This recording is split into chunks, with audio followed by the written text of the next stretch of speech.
Hello student, आज मैं आपको हिंदी में अलंकार सिखा रही हूँ।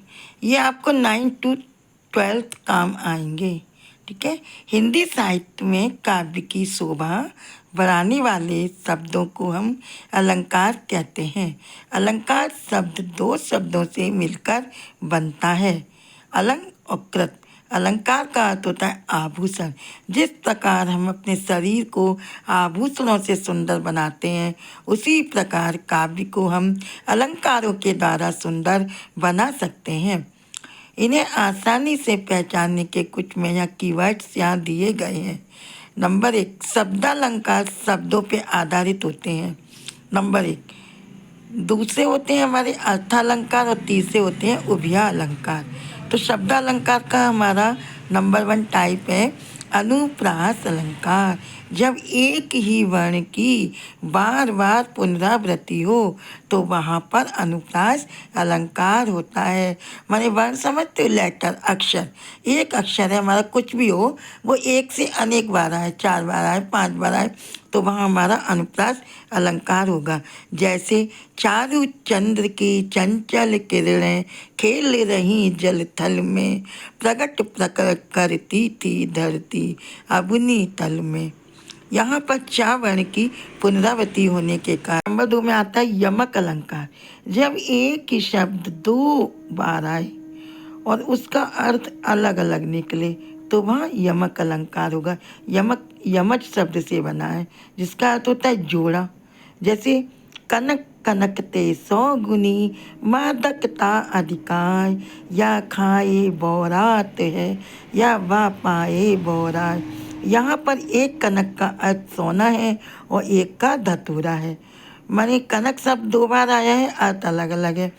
माने कहने का तात्पर्य है कि यदि हम पे सोना ज़्यादा हो जाए तो भी हमको घमंड आ जाता है, और यदि हम धतूरे को खा लें तो भी हम पागल हो जाते हैं।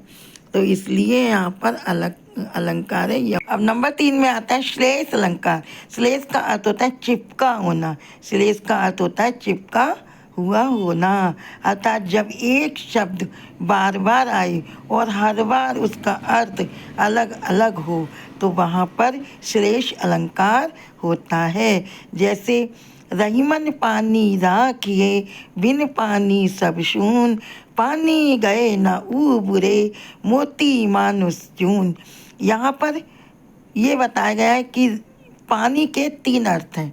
पहले रहीमदास जी कह रहे हैं कि रहीमन पानी राखिए, कि पानी को बहुत सहज के रखें, क्योंकि पानी नहीं मिलेगा तो सब सूना हो जाएगा, और पानी नहीं मिलेगा तो हम समुद्र में से मोती भी नहीं निकाल सकते हैं। तो एक पानी, तीनों पानी के अर्थ अलग अलग हैं।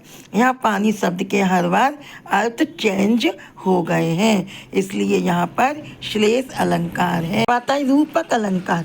जब उपमेय और उपमान में कोई भेद ना रहे तो वह रूपक अलंकार होता है। जैसे चरण कमल बंधु हर राई। यहाँ चरण के, हमारे जो गुरु के चरण हैं, उनको कमल के पुष्प का रूप दे दिया गया है, इसलिए यहाँ रूपक अलंकार है। फिर आता है उत्प्रेक्षा अलंकार। जहाँ उपमेय में उपमान की समानता हो या संभावना हो, वहाँ उत्प्रेक्षा अलंकार होता है।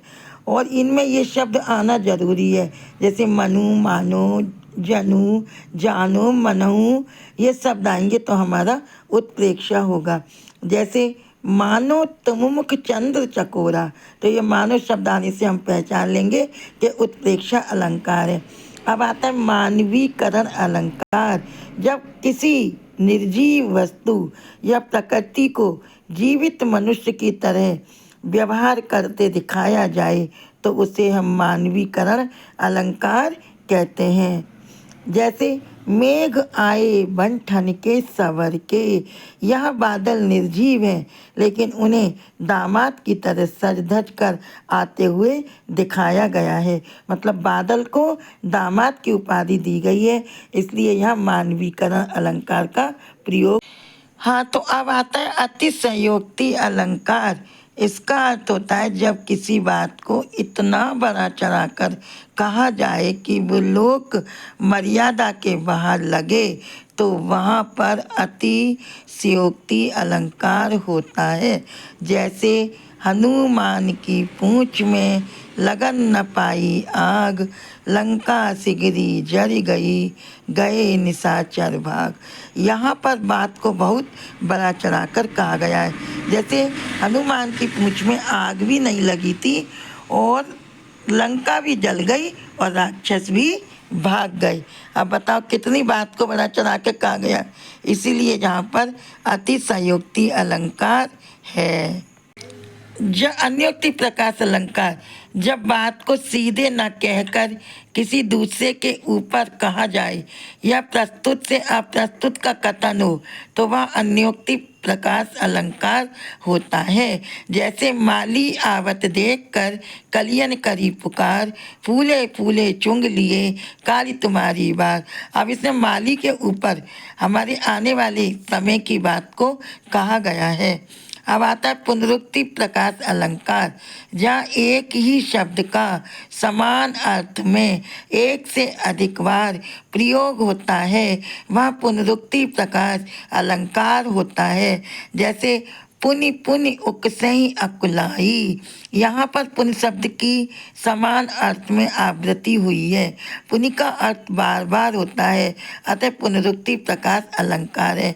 आपको यह अलंकारों की वीडियो यदि मेरी अच्छी लगी हो तो आप सब्सक्राइब करें, लाइक करें, कमेंट करें। ये आपको 9 से 12 तक के बच्चों को हिंदी में काम आने वाली चीज़ है। इनमें से ही कोई ना कोई